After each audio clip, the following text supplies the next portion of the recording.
Hello everyone, आप सभी लोगों का स्वागत है टीचिंग परीक्षा के आज के इस वीडियो में, जिसके अंदर में फ्रेंड्स हम लोग हमारा एक बहुत ही इंपॉर्टेंट वाला एक सेशन जो है उसको हम लोग यहाँ पर में कंडक्ट करेंगे। सबसे पहले तो आप सभी लोगों को फ्रेंड्स स्वतंत्रता दिवस की हार्दिक शुभकामनाएं। और ये जो आजादी है ना फ्रेंड्स, ये जो है आप लोगों को एकदम आसानी से नहीं मिल गई थी, इसके लिए संघर्ष करना पड़ा था। और वैसे ही फ्रेंड्स, आपको जो जॉब चाहिए, जो आप लोगों को नौकरी चाहिए, एक बेहतर भविष्य चाहिए, आपके परिवार को आपको बेहतर भविष्य देना है, उसके लिए भी संघर्ष करना पड़ेगा। और आप जो आज ये मेहनत कर रहे हो ना, ये वही संघर्ष है और संघर्ष का फल मिलता है। इसका खुद परिणाम हमारा आज का दिन, आज का हमारा जो स्वतंत्रता दिवस है वो है। आप लोगों को ये चीज पता होनी चाहिए कि कई सारे लोगों ने फ्रेंड्स कई लंबा समय जेल में गुजारा, लाठियां खाई, उसके बाद में कई लोगों ने शहादत दी, भगत सिंह ने शहादत दी, तब जाकर ये आजादी मिली थी। एक कंबाइन बड़ा एक रिजल्ट चाहिए था, बड़ा संघर्ष करना पड़ा। और वैसे ही आपको भी अगर जीवन के अंदर में जो है बड़ा करना है, तो बड़ा अपने लेवल पे अपने आप से संघर्ष करना पड़ेगा, अपने आप को मजबूत बनाना पड़ेगा, अपने आप को शिक्षित करना पड़ेगा। और उसी कड़ी में जो है फ्रेंड्स हम लोग यहाँ पर में आगे बढ़ रहे हैं। ठीक है, तो आप सभी को इंडिपेंडेंस डे की एक बार फिर से शुभकामनाएं। मेहनत करिए, ठीक है, और अपने आप को स्वतंत्र बनाइए। ठीक है, स्वतंत्र कब बनोगे? जब आपके पास में शिक्षा नामक हथियार होगा। चलिए फ्रेंड्स, पहले क्वेश्चन की तरफ में हम लोग आगे बढ़ते हैं। उससे पहले मैं यहाँ पर मैं उन सभी 600 से ज्यादा लोगों का शुक्रिया अदा करना चाहूंगा जिन्होंने फ्रेंड्स सेशन को आने से पहले ही लाइक कर दिया था। बहुत बहुत शुक्रिया, क्योंकि ये वो बच्चे हैं, जब मैं इनके लाइक्स देखता हूँ सेशन में के आने के पहले ही, तो मुझे बहुत ज्यादा खुशी होती है कि इतने सारे बच्चे हैं जो बिल्कुल लॉयल है। और ये बच्चे जो है एनर्जी दे रहे हैं इस सेशन के लिए। तो ये पूरा का पूरा सेशन इन बच्चों को समर्पित। ठीक है, इनमें से आपको बताना है फ्रेंड्स, एक क्वेश्चन है आप लोगों का, आपको बताना है कि इनमें से 1920 में स्थापित अखिल भारतीय ट्रेड यूनियन कांग्रेस के पहले अध्यक्ष कौन थे? अब इसमें ना दो क्वेश्चन छुपे हुए हैं। सबसे पहला, अखिल भारतीय ट्रेड यूनियन कांग्रेस के पहले अध्यक्ष कौन थे, ये क्वेश्चन जो आपसे पूछा गया है वो। और इसकी स्थापना कब हुई थी? देखो, अपने आप में बता दिया, क्वेश्चन ने ही आंसर दे दिया है आपको कि 1920 में इसकी स्थापना हुई थी। तो आप लोग लिखेंगे कि all India trade union Congress की स्थापना कब हुई थी? 1920 के अंदर में। ठीक है, और इसके पहले अध्यक्ष थे लाला लाजपत राय। लाला लाजपत राय इसके अध्यक्ष थे, ये आप लोगों ने याद रखना है, इंपॉर्टेंट पॉइंट है, एग्जाम के अंदर में पूछा जाएगा आप लोगों से। ठीक है, स्थापना कब हुई थी ये भी लिख दीजिए आप लोग। ओके, मैं आप लोगों को जो है फ्रेंड्स यहाँ पर मैं दिखाना चाहूंगा आप लोगों की SCERT। ये क्या है? आप लोगों की बिहार स्टेट बोर्ड की बुक, जो कि टीचिंग परीक्षा के 4.0 के कोर्स में अवेलेबल है, आपके लिए डाल दी गई है, हिंदी इंग्लिश दोनों में। ठीक है, देखिए यहाँ पर मैं लिखा है, धीरे धीरे ये असंगठित मजदूर राष्ट्रीय स्तर पर अपना संगठन बनाना शुरू कर दिए। 31 अक्टूबर 1920 ईस्वी को अखिल भारतीय ट्रेड यूनियन कांग्रेस आईटूक की स्थापना की गई और लाला लाजपत राय इसके प्रधान बनाए गए। ठीक है, ये आप लोगों को याद रखना है। इसके अलावा 1920 में ही अंतरराष्ट्रीय श्रमिक संगठन जो था उसकी भी स्थापना हुई थी। मतलब कि जो है एक नया क्वेश्चन आप लोगों से बन सकता है, इंटरनेशनल लेबर ऑर्गेनाइजेशन, ठीक है, ये कब बना था? अंतरराष्ट्रीय श्रमिक संगठन ILO कब बना था? तो ये भी 1920 में ही बना था। ये आपके SCERT का दिखा रहा हूं, जो कि आपके BPSC TRE 4 टीचिंग परीक्षा की BPSC TRE 4 में आप लोगों के लिए पूरी उपलब्ध कराकर दे दी गई है। और आप लोगों के लिए फ्रेंड्स यही नहीं, अब मैं आप लोगों को एक, ये क्वेश्चन आपको याद हो गया, अखिल भारतीय ट्रेड यूनियन कांग्रेस के पहले अध्यक्ष कौन थे। अब एक क्वेश्चन मैं आपको और दिखाता हूं, और ये क्वेश्चन देखिए आप लोगों की बीपीए जो है आप लोगों की SCERT के अंदर में दिया हुआ है डायरेक्टली। जल्दी जल्दी से बता दीजिए। 3 मिनट के अंदर में फ्रेंड्स हम लोग यहाँ पर में 900 से ज्यादा बच्चे जुड़ चुके हैं, 1000 के करीब जुड़ चुके हैं। अभी जैसे जैसे मैं देखता जा रहा हूँ यहाँ पर मैं 800 से ज्यादा अपने लाइक भी कर दिए। बहुत बहुत शुक्रिया आप सभी लोगों का। जल्दी बताइए इस पर्टिकुलर क्वेश्चन का आंसर क्या होगा। ठीक है, ये आंसर आप लोग करोगे कमेंट के अंदर में, हर एक बच्चा कमेंट के अंदर में आंसर करेगा। यही आपका संघर्ष है, यही आपकी जो है फ्रेंड्स प्रतिज्ञा है। ठीक है, आप लोग आंसर करते रहेंगे इस क्वेश्चन का, मैंने पूरा आपको बताया। इसके अलावा बता दूं, जितने भी बच्चे जो जुड़ना चाहते हैं टीचिंग परीक्षा के साथ में, फ्लैट 50% ऑफ आप आज के लिए चल रहा है इंडिपेंडेंस डे के अवसर पर। इंडिया 2024 इस कूपन का इस्तेमाल कर सकते हो फ्रेंड्स, जिसमें आपको रैंक बूस्टर सीरीज, मतलब आपकी रैंक कैसे बढ़ सकती है, उसकी पूरी तैयारी 1 सितंबर से 20 सितंबर तक होंगी एक्सटेंसिवली आप लोगों की। इसके अलावा जो है फ्रेंड्स आप लोगों को 99 रुपीज का जो डू यू नो NCERT का जो डू यू नो सीरीज है, वो पूरा का पूरा फ्री ऑफ कॉस्ट, जितने भी बच्चे थे जिन्होंने अब तक लिया है उन सबको ऐड कर दिया गया है। ठीक है, और आगे में भी आप लोगों का कंटिन्यूअसली इसके अंदर में और जो भी हम लोग नए इनिशिएटिव्स लेंगे, उनमें हम लोग जो है विचार करेंगे कि जो लॉयल स्टूडेंट है उन लोगों को आगे में भी वो दिया जाए। ठीक है, नीचे में नंबर है, आप लोग उस नंबर पर कॉल कर सकते हो या व्हाट्सएप कर सकते हो या डायरेक्टली टीचिंग परीक्षा के ऐप पर जा सकते हो, आप लोगों को सारी जानकारी मिल जाएगी। ठीक है, नाउ फ्रेंड्स, भारत के संविधान के अनुच्छेद के अधीन राज्यपाल राष्ट्रपति के विचार के लिए किसी विधेयक को आरक्षित रख सकता है? मैं आप लोगों से कहूंगा फ्रेंड्स, इस क्वेश्चन को इंपॉर्टेंट मार्क करके रखिए आप लोग, ये क्वेश्चन बहुत इंपॉर्टेंट है। ठीक है, देखिए भारतीय संविधान का कौन सा अनुच्छेद है, ये कहता है कि हमारे किसी भी राज्य का राज्यपाल, ठीक है, अगर उसके पास में कोई बिल आता है तो उसके पास में जो है ना फ्रेंड्स, तीन चॉइस होती है। एक तो ये क्या कर सकता है, उस बिल को वापस लौटा सकता है एक बार, कि भाई वापस से इस पे विचार करो, विधानसभा ने पारित किया उस बिल को तो विधानसभा को वापस लौटा दिया एक बार। दूसरा हो सकता है अप्रूव कर दिया कि भाई ठीक है मैं मंजूरी देता हूं। तीसरा हो सकता है कि वो राष्ट्रपति को भेज सकता है, बोलेगा कि मैं राष्ट्रपति के पास में भेज रहा हूं, राष्ट्रपति उस पर फैसला लेंगे। ठीक है, तो ये जो राष्ट्रपति के पास में भेजने वाला जो उसके पास में अधिकार है संविधान के अंदर में, ठीक है, ये किस कौन से आर्टिकल के तहत दिया गया? और ये मैं आपको बता दूं फ्रेंड्स कि ये बहुत ही इंपॉर्टेंट क्वेश्चन है। आर्टिकल नंबर 201 जो है वो ये अधिकार देता है। इसको आप लोग इंपॉर्टेंट ही नहीं, वेरी वेरी वेरी इंपॉर्टेंट आप लोग मार्क करिए फ्रेंड्स इस क्वेश्चन को, क्योंकि मुझे लगता है ये क्वेश्चन पूछे जाने की बहुत अधिक संभावना है। क्योंकि विधान सभा या विधानमंडल जो होती है आप लोगों की राज्य की, वो पास करने के बाद में गवर्नर के पास में भेजती है, राज्यपाल के पास में। राज्यपाल चाहे तो आर्टिकल नंबर 201 का इस्तेमाल करके उसको राष्ट्रपति को भेज सकता है। जनरली राज्यपाल लोग क्या करते हैं, इसका इस्तेमाल जो है ना बिल को अटकाने के लिए करते हैं। ठीक है, कि भाई राष्ट्रपति को भेज दिया है हमने, राष्ट्रपति तो आराम से फैसला लेगा। ओके, तो आर्टिकल नंबर 201 के तहत रिजर्व रखा जा सकता है। अच्छा, एक और क्वेश्चन यहीं पे बनता है, हर चीज में हम लोग दो दो पॉइंट पढ़ रहे हैं, दो दो क्वेश्चन यहाँ पर मैं याद करते जाएंगे। आप लोग देखिए यहाँ पर में फ्रेंड्स, आपको पता है कोई अध्यादेश आ सकता है। मान लो कि विधानसभा सत्र में नहीं है, बैठी हुई नहीं है अभी, ठीक है, तो विधानसभा जब नहीं है सत्र में, विधानसभा या विधान परिषद का सत्र नहीं चल रहा है, कोई कानून बनाना है अर्जेंट में, अर्जेंटली, तो क्या कर सकते हैं हम, अध्यादेश ला सकते हैं। अध्यादेश भी कानून की तरह ही होता है, लेकिन उसकी वैलिडिटी होती है, जैसे ही विधानसभा बैठेंगी उसको पारित कराना पड़ेगा। राज्य की बात करें तो, अगर हम लोग केंद्र की बात करें तो संसद में पारित कराना पड़ेगा। तो गवर्नर के पास आर्टिकल नंबर 213 के तहत ये शक्तियां है कि अगर वो चाहे तो अर्जेंटली कोई कानून जो है बना सकता है अध्यादेश की शक्ल में, ठीक है, और फिर बाद में उसको पास करवा लिया जाएगा। तो आर्टिकल नंबर 123 के तहत राष्ट्रपति के पास में शक्तियां होती है ऑर्डिनेंस निकालने की, राष्ट्रपति के पास। और आर्टिकल नंबर 213 के तहत राज्यपाल के पास में होती है, किसके पास, राज्यपाल के पास में अध्यादेश निकालने की। ये दो पॉइंट बहुत इंपॉर्टेंट है, दो आर्टिकल्स, प्लीज इनको लिख लीजिए जल्दी लोग, जल्दी सभी लोग। ठीक है, 123 के तहत राष्ट्रपति अध्यादेश निकाल सकता है, ऑर्डिनेंस निकाल सकता है, और 213 के तहत राज्यपाल निकाल सकता है।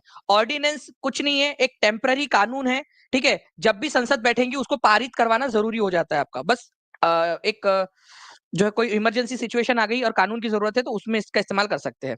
ठीक है, नाउ फ्रेंड नेक्स्ट क्वेश्चन आप लोगों का, ब्लैंक समाचार पत्र एनी बेजेंट द्वारा प्रकाशित किया गया था। ठीक है, जल्दी से बताइए आप लोग, कौन सा वाला समाचार पत्र है जो एनी बेजेंट के द्वारा चलाया गया था? चलिए, तो आप लोग जो है फ्रेंड्स यहाँ पर मैं आंसर कर रहे होंगे, मुझे ऐसी उम्मीद है, और मुझे बहुत भरोसा है कि आप लोग जो है इसका आंसर करोगे कमेंट के अंदर में भी। और ये बहुत बेहतरीन क्वेश्चन है। ठीक है, देखिए फ्रेंड्स, अगर मैं यंग इंडिया की बात करूं तो गांधी जी ने बोला था कि मैं तो अभी यंग हूं। ठीक है, तो महात्मा गांधी ने निकाला था ये, गांधी ने निकाला था यंग इंडिया। न्यू इंडिया जो है फ्रेंड्स ये एनी बेजेंट ने निकाला था, और कॉमनवेल नाम का जो अखबार है ये भी उन्होंने निकाला था। ठीक है, तो न्यू इंडिया और कॉमनवेल ये दो अखबार आप लोगों ने याद रखने हैं। ठीक है, तो आंसर क्या हो जाएगा आप लोगों का, आंसर हो जाएगा आप लोगों का ऑप्शन नंबर डी, क्योंकि दो आंसर सही है, more than one of the above, ये इस तरीके से आपका आंसर हो जाएगा। ठीक है, तो न्यू इंडिया और कॉमनवेल ये दो अखबार एनी बेजेंट ने निकाले हैं। एनी बेजेंट के बारे में हमने देखा कि ये पहली महिला थी जो भारतीय राष्ट्रीय कांग्रेस की अध्यक्षा बनी। ठीक है, ये भी एक इंपॉर्टेंट पॉइंट बनता है आप लोगों का। इसके अलावा आप लोगों ने ये याद रखना है फ्रेंड्स कि एनी बेजेंट जो है इन्होंने होम रूल लीग की स्थापना की थी 1916 के अंदर में। ठीक है, जैसे बाल गंगाधर तिलक ने की थी, बिल्कुल उसी तरह से।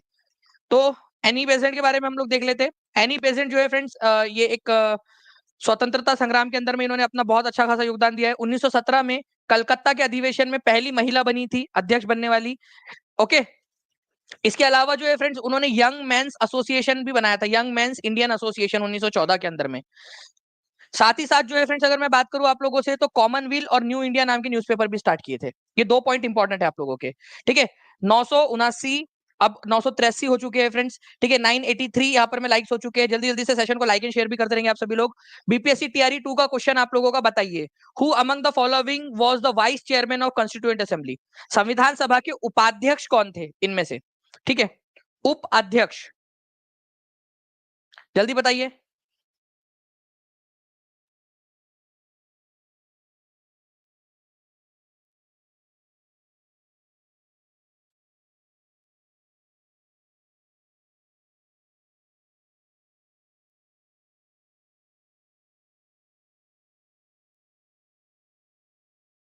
जी, तो देखिए फ्रेंड्स, अगर मैं बात करूं संविधान सभा की, तो संविधान सभा के अंदर में जो अध्यक्ष थे वो थे, अध्यक्ष का नाम था, ठीक है, राजेंद्र प्रसाद। लेकिन राजेंद्र प्रसाद हर समय तो वहां बैठे नहीं रह सकते, तो राजेंद्र प्रसाद की अनुपस्थिति में उपाध्यक्ष जो है वो कार्यभार संभालते थे। हमारे भारत की संविधान सभा में दो उपाध्यक्ष थे, एक थे एच सी मुखर्जी, ठीक है, एच सी मुखर्जी, और दूसरे थे वी टी कृष्णमाचारी, ठीक है। उनका नाम मैं यहाँ लिख देता हूँ, वी टी कृष्णमाचारी, कृष्णमाचारी, ठीक है, ओके, कृष्णमाचारी, वीटी कृष्णमाचारी। तो ये आप लोगों को थोड़ा सा याद रख लेना है फ्रेंड्स, एच सी मुखर्जी, ठीक है, और उसके बाद में वीटी कृष्णमाचारी, ये भी उपाध्यक्ष बने थे। तो दो उपाध्यक्ष थे हमारे संविधान सभा के अंदर में, और अध्यक्ष कौन थे? ठीक है, राजेंद्र प्रसाद। राजेंद्र प्रसाद से भी पहले अस्थायी रूप से, टेम्पररी रूप से अध्यक्ष किसको बनाया गया था? टेम्पररी अध्यक्ष, ठीक है, 2 दिन के लिए, या प्रोटेम अध्यक्ष भी बोलते हैं उनको, केवल 2 दिन के लिए, जब तक कि परमानेंट अध्यक्ष का चुनाव ना हो जाए। वो भी आप बता देना मुझे, ठीक है। तो देखिए फ्रेंड्स, संविधान सभा के अध्यक्ष राजेंद्र प्रसाद थे। 9 दिसंबर 1946 को पहली बैठक हुई थी। जो टेम्पररी रूप से बने थे प्रेसिडेंट, वो थे डॉक्टर सच्चिदानंद सिन्हा। ये क्वेश्चन आ चुका है ऑलरेडी आपकी एग्जाम के अंदर में, ठीक है। उसके बाद में जो है फ्रेंड्स, आपको बता दूं कि वाइस प्रेसिडेंट जो थे वो थे आपके एच सी मुखर्जी और VT Krishnamachari. H C Mukherjee और वीटी कृष्णमाचारी लिख लीजिए आप सभी लोग, इस पर भी मैं अभी क्वेश्चन आप लोगों से पूछूंगा, क्योंकि एक एग्जाम के अंदर में आया था वो क्वेश्चन। नाउ फ्रेंड्स, एक देखिए बहुत ही इंपॉर्टेंट क्वेश्चन है आप लोगों का, बिहार सेकेंडरी टीचर के अंदर में क्वेश्चन आया था 26 अगस्त 2023 के एग्जाम के अंदर में, टीआरई में आपके। नेशनल कॉलेज और बिहार विद्यापीठ की स्थापना किसने की? नेशनल कॉलेज और बिहार विद्यापीठ की स्थापना। सेशन को लाइक करते रहेंगे फ्रेंड्स, और जितने भी बच्चे हैं जो टीचिंग परीक्षा के साथ में जुड़ना चाहते हैं, आप लोग जुड़ सकते हैं फ्रेंड टीचिंग परीक्षा के साथ में। और आप लोगों को बता दूं कि आपका जो जो भी आप लोगों का बेनिफिट है, जो भी सारे आपके बेनिफिट्स है, वो आप लोगों को जो है फ्रेंड्स कैरी फॉरवर्ड होंगे। जैसे कि आप लोगों का NCERT do you know series, ठीक है, आप लोगों का रैंक बूस्टर सीरीज आप लोगों को उसमें ऐड कर दिया जाएगा। तो आखिरी मौका आपके पास में, इस नंबर पे कॉल या व्हाट्सएप करके जो है फ्रेंड्स आप लोग यहाँ पर जुड़ सकते हो टीचिंग परीक्षा के साथ में, ठीक है। चलिए, नाउ फ्रेंड्स, नेशनल कॉलेज और बिहार विद्यापीठ की आधारशिला किसने रखी थी? राजेंद्र प्रसाद ने, मौलाना अबुल बारी ने, महात्मा गांधी ने, या किसने? तो डायरेक्टली इसका जो आंसर है फ्रेंड्स वो हो जाएगा आप लोगों का ऑप्शन नंबर सी, ठीक है। आपको बता दूं कि नेशनल कॉलेज, ठीक है, बिहार के अंदर में, और बिहार विद्यापीठ की स्थापना जो है, ठीक है, आपका वैसे तो मौलाना मजहरुल हक, उन्होंने इसकी स्थापना में बहुत बड़ा योगदान दिया था, लेकिन आधारशिला, उसका इनॉग्रेशन, फाउंडेशन स्टोन किसने रखा था? गांधी जी को बुलाया गया था कि गांधी जी आइए, आप जो है यहाँ पर में उद्घाटन कीजिए, ठीक है। चलिए, नाउ फ्रेंड नेक्स्ट क्वेश्चन, इस क्वेश्चन का आंसर हर एक बच्चा करेगा जल्दी जल्दी से, ठीक है। 1096 लाइक्स भी आपने कर दिए, 4 लाइक्स दूर है हम लोग 1100 से। इसके देखिए, जितनी भी वाईटी की पीडीएफ होती है वो सारी की सारी टीआरई 4 के जो बैच है उसके अंदर में उपलब्ध करा दी जाती है, टेस्ट के साथ में। टेस्ट भी मिल जाता है और सारी पीडीएफ भी उपलब्ध हो जाती है। इवन आज की क्लास की पीडीएफ भी हो जाएंगी उसमें, ठीक है। ओके, बताइए इस क्वेश्चन का आंसर क्या होगा आप लोगों का? हर कोई बच्चा आंसर करेगा इसका जल्दी से। तो वाइस प्रेसिडेंट कौन थे? और ये एच टेट टीजीटी के अंदर में आया था आपका क्वेश्चन। तो एच सी मुखर्जी तो थे ही, जो आपके बीपीएससी टीआरई में पूछा गया, साथ ही साथ वीटी कृष्णमाचारी भी थे, आपको बताया ना मैंने, 2 लोग थे। तो आंसर क्या होगा आप लोगों का यहाँ पर में? ऑप्शन नंबर बी और ऑप्शन नंबर सी, ठीक है, ये 2 लोग थे, ये याद रखना है आप सभी लोगों ने, ठीक है। चलिए, नाउ फ्रेंड नेक्स्ट क्वेश्चन की तरफ में आगे बढ़ते हैं। आप लोगों के एक बहुत ही इंटरेस्टिंग सा आप लोगों का बीपीएससी टीआरई लीक वाला जो पेपर था ना 15 मार्च 2024 का, उसमें आया था ये क्वेश्चन, ठीक है, 15 मार्च के अंदर में।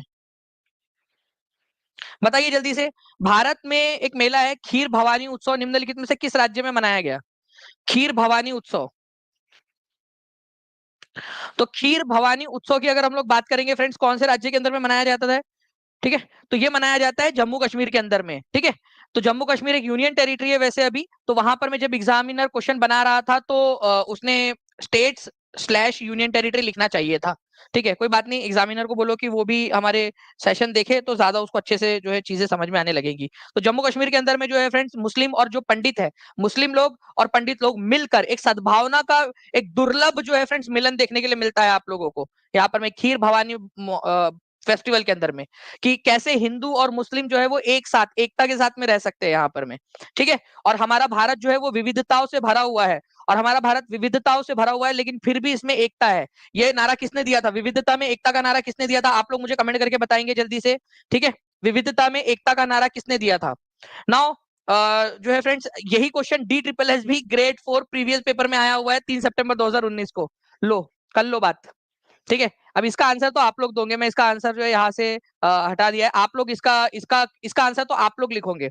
लीजिए, D triple S B grade 4 previous paper 3 सितंबर 2019 को ऑलरेडी आ चुका है, और यहाँ पर मैं आप लोगों का आया था लीक पेपर के अंदर में। इसी वजह से जो भी क्वेश्चंस मैं आपको यहाँ पर मैं करवाता हूँ, वो सारे क्वेश्चंस अच्छे से किया कीजिए आप सभी के सभी लोग। ओके, तो आप लोगों ने आंसर लगा दिया होगा। नेक्स्ट क्वेश्चन है फ्रेंड्स, किसने जागरूक हिंदुओं के विरुद्ध याचना का आयोजन किया जो सती के जलाने के पक्षधर थे? ठीक है, सती प्रथा के खिलाफ जो है फ्रेंड्स, उन्होंने who organised a counter petition of enlightened Hindus who were supporters of burning rite of, ठीक है, who were the supporters of burning rite of sati. किसने जागरूक हिंदुओं के विरुद्ध याचना का आयोजन किया जो सती के जलाने के पक्षधर थे? देखो, जागरूक हिंदुओं के विरुद्ध, ठीक है,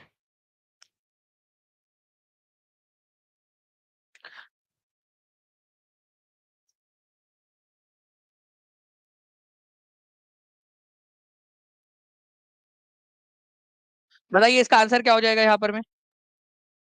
तो देखिए, यहाँ पर में सिंपल सी बात है फ्रेंड, कि सती प्रथा, जो लोग सती प्रथा के सपोर्टर थे, उनके खिलाफ जो है काउंटर पेटिशन उन्होंने की, उन्होंने अलग अलग अपने जो है वो बातें उन्होंने कही। तो ये थे राजा राममोहन रॉय। राजा राममोहन रॉय जो है फ्रेंड, सती प्रथा को उन्होंने जो है उसको करवाने में, ठीक है, उन्होंने बहुत बड़ी भूमिका निभाई। और बड़े बड़े जो लोग थे उस समय के, ठीक है, जो अपने आप को बहुत बड़े ज्ञानी मानते थे, उनके खिलाफ उन्होंने अभियान यहाँ पर में चलाया था। ठीक है, आप देख भी सकते हो यहाँ पर में एनसीईआरटी में भी ये दिया हुआ है आप लोगों का। Raja Ram Mohan Roy was particularly moved by problems widows faced in their lives, he began a campaign against the practice of sati. ठीक है, उन्होंने एक कैंपेन चलाया था against the practice of sati, sati के खिलाफ इन्होंने एक कैंपेन चलाया था।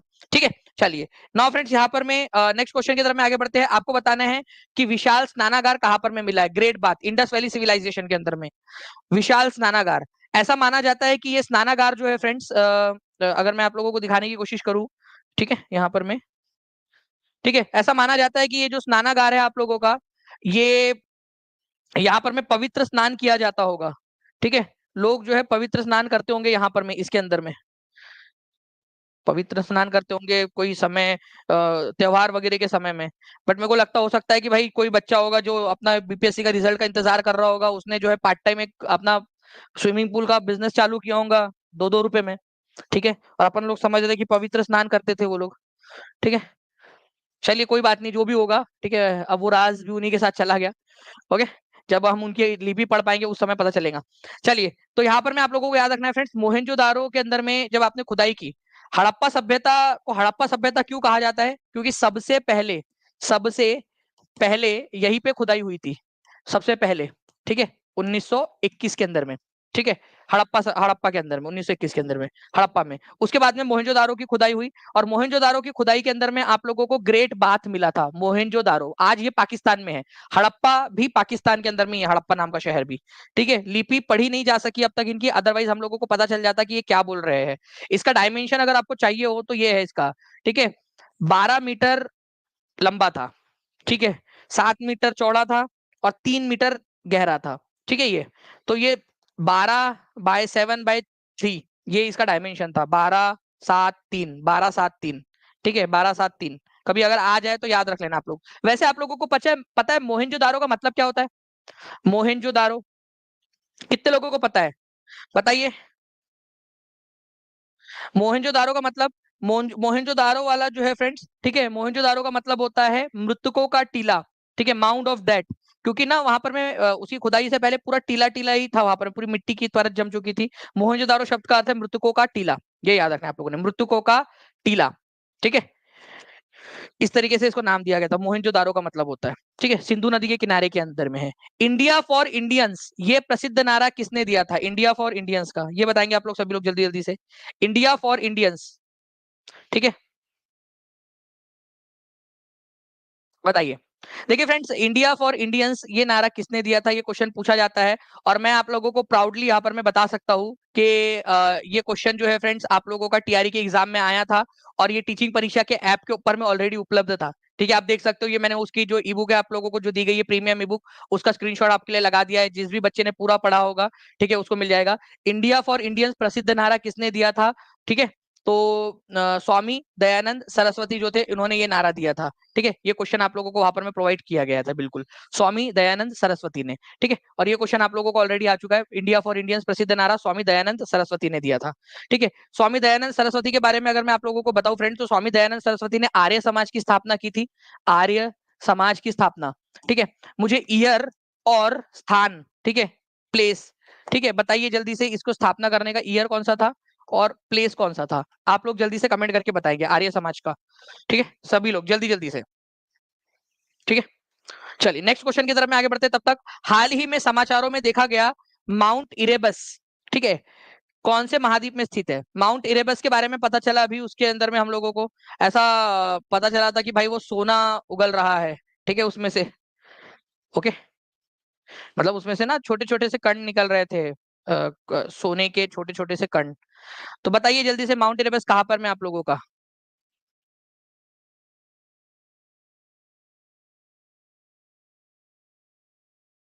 ये आप लोगों को जो है फ्रेंड्स कहाँ मिलेगा? यूरोप के अंदर में, साउथ अमेरिका में, अफ्रीका में? More than one of the above, more than one of the above कैसे होगा? एक साथ अलग अलग जगह पे थोड़ी हो सकता है। ये कहाँ पर में है? तो ये है अंटार्कटिका में। None of the above E answer होगा, क्योंकि ये कहाँ है? अंटार्कटिका में है। ठीक है, तो यहाँ है माउंट इरेबस, इधर साइड में आप लोगों का माउंट इरेबस, ठीक है, अंटार्कटिका के अंदर में। हाल ही में ये न्यूज में भी था, क्योंकि जब ये फटा तो इसके अंदर में से जो है वो माइक्रो पार्टिकल्स निकल रहे थे गोल्ड के। ठीक है, बट अब जाए कौन वहां पर में? ठीक है, सोने के चक्कर में जाएंगे, वहीं पे सो जाएंगे हमेशा के लिए। इतनी ठंडी है उधर में, कोई परमानेंट सेटलमेंट तो है नहीं वहां पर में। ओके, तो माउंट इरेबस, माउंट इरेबस कहाँ पर में? ऐसे सिंपल सा भी पूछा जा सकता है, माउंट इरेबस कहाँ है? अंटार्कटिका के अंदर में। ठीक है, चलिए, ये अंटार्कटिका का सेकंड हाईएस्ट जो है आप लोगों का वोल्केनो है, माउंट सिडले के बाद में। माउंट सिडले नाम का भी एक वोल्केनो है, वो अंटार्कटिका में ही है। चलिए आगे बढ़ते हैं हम लोग फ्रेंड्स, लोकसभा में। ठीक है, मान लीजिए कि आपको सरकार के ऊपर में भरोसा नहीं है, तो सरकार के खिलाफ अविश्वास प्रस्ताव लाया जा सकता है, सरकार को गिराने के लिए, सरकार को हटाने के लिए। तो अगर सरकार के खिलाफ नो कॉन्फिडेंस मोशन आपने लाना है, तो कम से कम कितने सदस्य एक साथ आएंगे? ऐसा नहीं है कि कोई भी एक उठा नींद में से, अरे यार क्या करूं, चलो यार अविश्वास प्रस्ताव ला देते, वैसा नहीं। तो अविश्वास प्रस्ताव लाने के लिए क्या करना होता है, जल्दी से बताएंगे। और एक बार सभी लोग जल्दी से फ्रेंड सेशन को लाइक एंड शेयर भी जरूर करते रहेंगे। जिन्होंने भी अब तक टीचिंग परीक्षा चैनल को सब्सक्राइब नहीं किया, चैनल को सब्सक्राइब भी जरूर कर लीजिए, ताकि इसी तरीके से आप लोगों के लिए कंटिन्यूअसली बहुत सारे सेशंस लगाए जा सके, लाए जा सके, चाहे छुट्टी हो, ठीक है, सर्दी हो, बुखार हो, गर्मी हो, बारिश हो, उस सब दिन आप लोगों के लिए जो है लेक्चर लगाया जाए। तो देखिए फ्रेंड्स, यहाँ पर मैं लोकसभा में अविश्वास प्रस्ताव लाने के लिए आपको कम से कम कितने लोगों का समर्थन हासिल होना चाहिए, ये बोला गया आप लोगों को। ठीक है, तो कम से कम 75 जो है चाहिए, कम से कम 100 चाहिए, 50 चाहिए, या 150 चाहिए। तो 50 सदस्य जो है फ्रेंड्स कम से कम एक साथ आने चाहिए, ये याद रखेंगे आप लोग। वैसे नो कॉन्फिडेंस मोशन कहीं पे भी हमारे संविधान में नहीं लिखा है, लेकिन आर्टिकल नंबर 75 क्या कहता है? आर्टिकल नंबर 75, आर्टिकल नंबर 75 ये कहता है कि जो मंत्रिमंडल रहेगा, जो मिनिस्ट्री रहेंगी, मिनिस्ट्री, ठीक है, वो किसके प्रति रिस्पॉन्सिबल रहेंगी? लोकसभा के प्रति। तो लोकसभा में हम प्रस्ताव ला सकते हैं उनके खिलाफ अविश्वास प्रस्ताव। तो लोकसभा की जो रूल बुक है, उसके अंदर में ये प्रावधान किया गया। संविधान में नो कॉन्फिडेंस मोशन का प्रावधान नहीं है, बट आर्टिकल नंबर 75 बोलता है कि मिनिस्ट्री लोकसभा के प्रति रिस्पॉन्सिबल रहेगी। जब लोकसभा को ही उनके ऊपर विश्वास नहीं है, तो ऑब्वियस सी बात है, हटाया जा सकता है। तो हटाने के लिए कम से कम शुरुआत में वो प्रस्ताव लाने के लिए 50 लोग चाहिए, ठीक है, मिनिमम।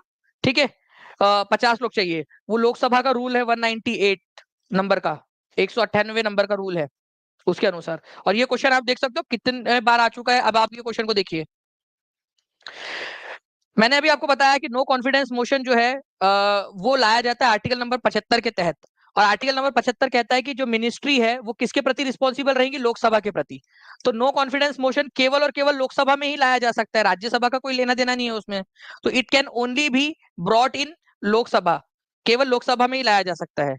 ठीक है, it can only be brought against the council of ministers, not again any single minister. ये पूरे मंत्रिमंडल के खिलाफ लाया जाता है, कोई एक खास मंत्री के खिलाफ नहीं लाया जा सकता कभी भी कि ये फलाना ढिमकाना मंत्री आपको पसंद नहीं है, ठीक है, तो उसको हटाना है। नहीं, आपको पूरा मंत्रिमंडल जब हटाना है तभी ये लाया जा सकता है। तो ये भी बिल्कुल सही है, it can only be brought against, ठीक है, एनी सिंग जो है under against the whole council of minister, not against any single minister. ये भी बिल्कुल सही है, और कितनी सारी एग्जाम में आ चुका है ये।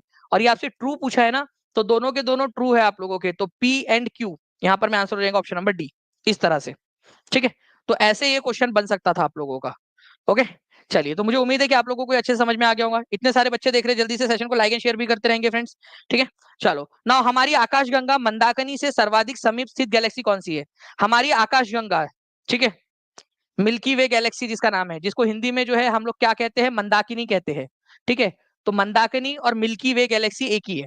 तो मंदाकिनी या मिल्की वे गैलेक्सी से सबसे पास वाली गैलेक्सी कौन सी है? ठीक है, मैं आपको बताऊं कि ये हमारी गैलेक्सी, ठीक है, जिसमें एक कोने से दूसरे कोने तक जाने में आपको पता है कि अगर आप लाइट की स्पीड से भी जाओगे तो 1 लाख साल का समय लगेगा, 1 लाख ईयर्स का समय लगेगा आपको, अगर लाइट की स्पीड से भी जाओगे, जो कि इम्पॉसिबल है लाइट की स्पीड से जाना। ठीक है, अगर आप लोग, ठीक है, हमारे जो करंट स्पीड है उसके उससे जाओगे आप लोग, तो आप लोगों को जो है फ्रेंड्स कम से कम 10 करोड़ साल का समय लगेगा, यहां से एक कोने से दूसरे कोने में जाने का। 10 करोड़ साल, 10 करोड़ साल, इतनी बड़ी हमारी खुद की मिल्की वे गैलेक्सी है। ठीक है, उसके पास में उसकी एक सहेली है, ठीक है, ओके, उसका नाम है एंड्रोमेडा। एंड्रोमेडा, तो एंड्रोमेडा गैलेक्सी जो है हमारे गैलेक्सी के पास में, ऐसी एक गैलेक्सी एक और है। ठीक है, उसमें भी बहुत सारे तारे हैं, बहुत सारे प्लैनेट्स है।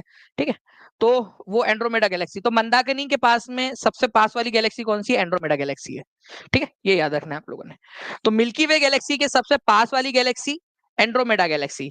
आपको पता है कि आज से करीब 450 करोड़ साल बाद ये दोनों के दोनों आपस में टकरा जाएंगे, क्योंकि ये दोनों एक दूसरे की तरफ में खींचे चले आ रहे हैं। अभी कुछ नहीं होने वाला, टेंशन मत लो। ठीक है, आज से करीब 450 करोड़ साल बाद, ठीक है, ये दोनों गैलेक्सीज मिल जाएंगी, और इसको उस समय में मिल्को मेंड्रा कहा जाएगा। मिल्को, उस समय वैसे हम रहेंगे नहीं, मिल्को मेंड्रा नाम भी दे दिया हम लोगों ने उसको, मतलब बच्चा पैदा नहीं हुआ उसका नाम रख दिया, मिल्को मेंड्रा उसको बोला जाएगा उस समय में। जब मिल्की वे गैलेक्सी और एंड्रोमेडा गैलेक्सी जब मिल जाएंगे तो मिल्को मेंड्रा उसको कहा जाएगा। ठीक है, ये साइंटिस्ट ने प्रेडिक्ट किया, और ये एक्चुअल में हो रहा है। वो दोनों एक दूसरे के करीब खींचे जा रहे हैं ड्यू टू ग्रेविटी। ओके, तो ये आप लोगों को याद रखना है।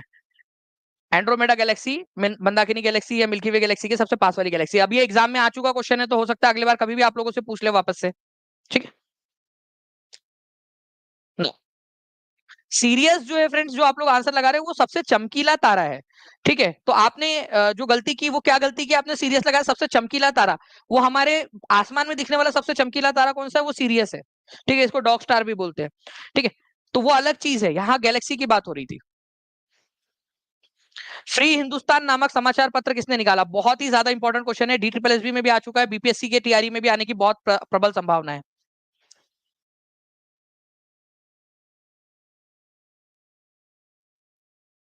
बताइए जल्दी जल्दी से इसका आंसर क्या होगा। और जितने भी बच्चे हैं जो टीचिंग परीक्षा के साथ में जुड़ना चाहते हैं, नीचे में नंबर चल रहा है आपका, ठीक है, 7611101101, या फिर 96978844 इस नंबर पे कॉल या व्हाट्सएप कर लीजिए। या फिर फ्रेंड्स आप लोग टीचिंग परीक्षा के ऐप पर जा सकते हैं, नीचे में एक लिंक भी दी गई है, how to buy BPSC course, उस पर क्लिक करके बस 30 सेकंड लगेगा आपको। ठीक है, 30 सेकंड में आप वहां से भी ले सकते हो। ठीक है, ताकि सारे के सारे जितने भी बेनिफिट्स है वो सारे आप लोगों को मिल जाए।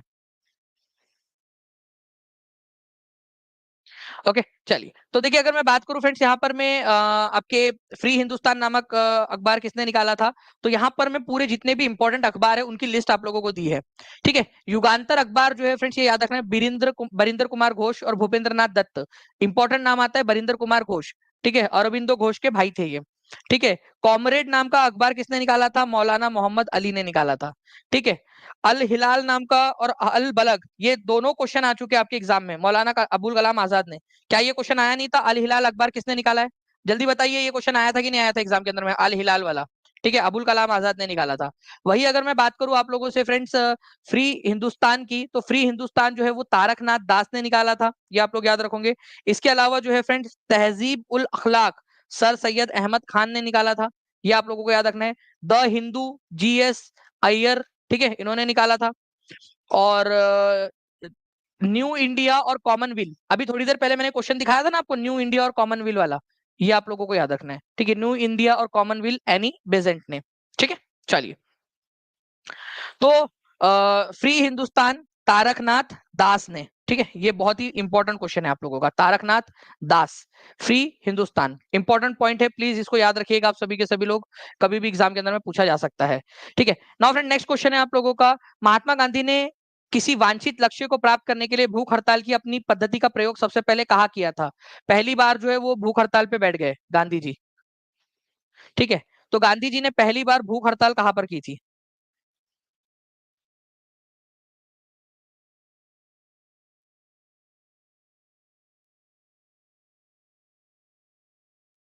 1390 लाइक्स कर दिए फ्रेंड्स आप लोगों ने। ठीक है, काफी जो है कंजूसी करते हो आप लोग इसमें लाइक करने में भी और शेयर करने में भी। ठीक है, काफी सारे बच्चे, लेकिन बहुत सारे बच्चे ऐसे भी हैं जो बिल्कुल खुलकर आते हैं समर्थन में, तो उन सभी का बहुत बहुत शुक्रिया। तो देखिए फ्रेंड्स, महात्मा गांधी ने सबसे पहले भूख हड़ताल की थी 1918 में। ठीक है, अहमदाबाद में, अहमदाबाद मील स्ट्राइक के अंदर में, मील स्ट्राइक। ठीक है, ये याद रखना है आप लोगों ने। देखिए फ्रेंड्स, अहमदाबाद के अंदर में जो मील मजदूर थे उन लोगों को प्रॉपरली उनका जो है वो मुआवजा नहीं मिल रहा था। उनके उन्होंने जो वो मेहनत कर रहे थे उसके बदले में उनको जितना उनको मिलना चाहिए वो मिल नहीं रहा था। ठीक है, जो मेहनत, जो जितनी मेहनत करता है उसको उसका फल मिलना चाहिए, नहीं तो अदरवाइज क्या होता है कि जो आगे वाला व्यक्ति है जब वो मेहनत करेगा उसको भी उसका फल नहीं मिलता उतना। तो गांधी जी ने वही बात यहाँ पर मैं मिल मजदूरों को समझाने की कोशिश की कि भाई जब मजदूर मेहनत कर रहे हैं तो उनको उनका प्रॉपर जो है वो हक दे दो, नहीं तो तुम्हारे को भी उतना प्रॉफिट नहीं मिलेगा जितना प्रॉफिट मिलना चाहिए। ठीक है, तो जो मेहनत कर रहा है उसको उसका फल मिलना चाहिए। तो गांधी जी ने जो है वो भूख हड़ताल की थी अहमदाबाद के अंदर में, और अहमदाबाद के अंदर में जो है गांधी जी की हड़ताल सफल रही और फाइनली जो है मिल मजदूरों को उनकी मांगों मिल गई उनको। ठीक है, ओके, चलिए, तो E is the correct answer. स्वतंत्रता संग्राम के दौरान विनोबा भावे का के बाद दूसरा व्यक्तिगत सत्याग्रही कौन था? दूसरा और तीसरा दोनों बता दीजिए आप सभी लोग। जी, प्लेग बोनस और वो सारी चीजें डिस्कस किया है मैंने उसमें, अहमदाबाद मिल स्ट्राइक जब हमने डिटेल में पढ़ा था तब। जी हाँ, बिल्कुल 1 to 5 के लिए भी अवेलेबल है कोर्स, आप बिल्कुल यहाँ पर मैं देख सकते हो जाके, टीचिंग परीक्षा के ऐप के ऊपर में सारे ही कोर्सेस अवेलेबल है। ठीक है, आप कॉल कर लीजिए या फिर व्हाट्सएप कर लीजिए या टीचिंग परीक्षा के ऐप पर चले जाइए, नीचे में एक लिंक दी गई है उस पर भी जा सकते हो आप, 50% ऑफ चल रहा है आपका। ठीक है, तो आप उसका भी लाभ उठा सकते हो। ओके, तो विनोबा भावे जो है के बाद में कौन थे दूसरे सत्याग्रही? तो वो थे आपके पंडित जवाहरलाल नेहरू। ठीक है, आपको एक्चुअल जैसे एग्जाम में क्वेश्चन पूछे जाते हैं उस तरीके के क्वेश्चन करवा रहा हूँ आपको, कि ई और डी जैसे क्वेश्चन आते हैं, पंडित, ठीक है, जवाहरलाल नेहरू थे दूसरे नंबर के, सेकंड नंबर के। और थर्ड नंबर के कौन थे? थर्ड नंबर के ये भी पूछा जा सकता है, तो वो थे ब्रह्मदत्त, ब्रह्मदत्त। ठीक है, ब्रह्मदत्त थे। तो केवल और केवल जो है फ्रेंड्स यहाँ पर मैं केवल क्या कुछ भी ये तो आंसर ही था इसका। ठीक है, तो आंसर जिन भी लोगों ने लगाना है ना वो कमेंट में लगा सकते हैं, क्योंकि चार ही ऑप्शन यहाँ पर में आते हैं यूट्यूब के अंदर में, तो पांचवा ऑप्शन अगर आपने लगाना है तो आप कमेंट करके आंसर लगा सकते हो। ओके, तो आंसर आप लोगों का जो है फ्रेंड्स हो जाएगा option number E, none of the above. क्यों? क्योंकि जो है पहले सत्याग्रह थे विनोबा भावे, दूसरे थे जवाहरलाल नेहरू, और थर्ड नंबर के कौन थे अभी आप लोग बता दीजिए जल्दी से, अभी आपको बताया है, ये बीपीएससी में क्वेश्चन आया था, थर्ड नंबर के कौन है, डायरेक्ट बीपीएससी में आया था। ठीक है, बता दीजिए जल्दी जल्दी से आप सभी लोग, थर्ड नंबर के बता दीजिए कौन थे। नाउ फ्रेंड्स, अबुल कलाम आजाद के द्वारा किस पत्रिका को संपादित किया गया था? अभी थोड़ा सा ना वीडियो को पीछे जाके देखना, क्या मैंने अभी आपसे ये नहीं कहा कि ये अखबार जो है वो निकाला गया था, इसके ऊपर क्वेश्चन आ चुके हैं। तो हर एक चीज जो मैं आपको बता रहा हूँ पढ़ाते समय, आपको जो बोल रहा हूँ ये इंपॉर्टेंट है, ये एग्जाम में आया था, तो वो मैं आप लोगों को पूरी रिसर्च और सारी चीजें जांचने के बाद ही बता रहा हूँ आपको। ठीक है, ये लीजिए आप लोगों के लिए प्रूफ। ठीक है, बिहार टीचर 1 to 5 एग्जाम के अंदर में पूछा गया प्रश्न, which paper was edited by Abul Kalam Azad? Zamindar, Comrade, अल हिलाल, बताओ।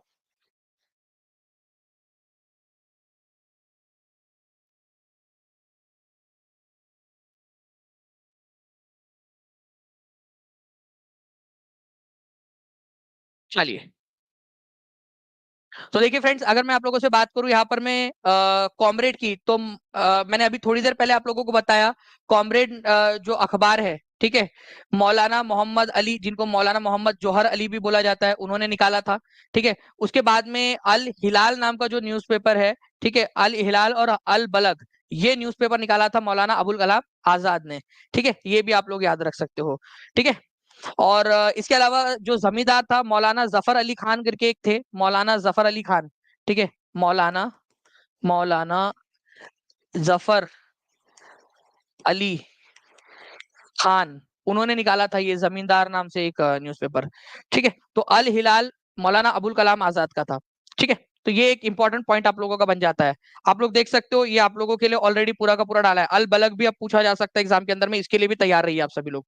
और इसी तरह के जो कंटेंट है, अगर आप चाहते हो कि आपका सिलेक्शन सुनिश्चित हो, तो आप टीचिंग परीक्षा के साथ में जुड़ सकते हो फ्रेंड, तैयारी 4 के बैच में। ठीक है, ताकि एक फैसला आप लोगों का आपके सफलता को सुनिश्चित कर सके। ठीक है, टीचिंग परीक्षा के साथ में जुड़कर। ओके, और हम लोग यहाँ पर में जब लड़ाई लड़ रहे हैं, तो हम लड़ाई लड़ रहे हैं यहाँ पर में टॉप 100 में आने की। और मैं आप लोगों को बता दूं फ्रेंड्स कि आज तक जितने भी बच्चे अभी यहाँ पर में, उन सभी जितने भी बच्चे 15 अगस्त तक ज्वाइन हो चुके होंगे, उन सभी को हम, अगर आपका सिलेक्शन हो जाता है, तो आप सभी का जो है फ्रेंड्स, आप जो जितने भी बच्चे हैं जो टीचिंग परीक्षा में ज्वाइन हो चुके होंगे, उन सभी का जो है वो 50% फीस जो है वो रिफंड हो जाएगी, अगर आपका सिलेक्शन हो जाता है तो, सिलेक्शन होने के बाद में। और जो टॉप 100 में आता है, उसकी 200% फीस रिफंड होगी, डबल फीस। और साथ ही साथ टीचिंग परीक्षा के हेड ऑफिस में बुलाकर उसको जो है लैपटॉप भी दिया जाएगा एक, उसका आने जाने का सबका खर्चा जो है टीचिंग परीक्षा उठाएगा। ठीक है, तो आज ही फ्रेंड्स आप लोग 50% ऑफ के साथ में इस कोर्स को अवेल कर सकते हैं, इंडिया 2024 इस कूपन कोड का इस्तेमाल करके, जितने भी बच्चे हैं जो जुड़ना चाहते हैं टीचिंग परीक्षा के साथ में। नाउ फ्रेंड्स, अब मैं एक क्वेश्चन आप लोगों के लिए यहाँ पर मैं छोड़ रहा हूँ। ठीक है, आप लोग इस क्वेश्चन का आंसर करेंगे, इनमें से किसे लाल बाल पाल के नाम से भी जाना जाता है? ये आप लोग बताइए जल्दी से, किसको लाल बाल पाल के नाम से जाना जाता है? ठीक है, लाल बाल और पाल के नाम से जाना जाता है। इसके अलावा जो है फ्रेंड्स, एक क्वेश्चन मैं दे रहा हूँ आपको। ओके, जो आप अभी कुलदीप सर की क्लास स्टार्ट होने वाली है, कुलदीप सर की क्लास में जाकर जो है उसका आंसर करोगे आप सभी लोग। ठीक है, एक क्वेश्चन ये, तो इसका आंसर तो आप लोग करोगे ही, साथ ही साथ एक क्वेश्चन मैं 68वीं बीपीएससी का, ठीक है, क्वेश्चन है, जो कुलदीप सर के लिए दे रहा हूँ। अभी कुलदीप सर की क्लास स्टार्ट हो रही है, ठीक है, जस्ट इसके बाद में। तो इसका इसका क्वेश्चन जो है आप लोग कुलदीप सर से जाके पूछिएगा, कुलदीप सर को जाकर बताना है कि दानिश सर ने ये सवाल पूछा है। ठीक है, कि कौन सी गैस अपने ग्रीन हाउस प्रभाव से ग्लोबल वार्मिंग में योगदान करती है? ठीक है, कौन सी गैस अपने ग्रीन हाउस प्रभाव से ग्लोबल वार्मिंग में जो है प्रभाव करती है? इसका आंसर आप लोग वहां जाके बताओगे, और बता देना कि दानिश सर ने सवाल पूछा है।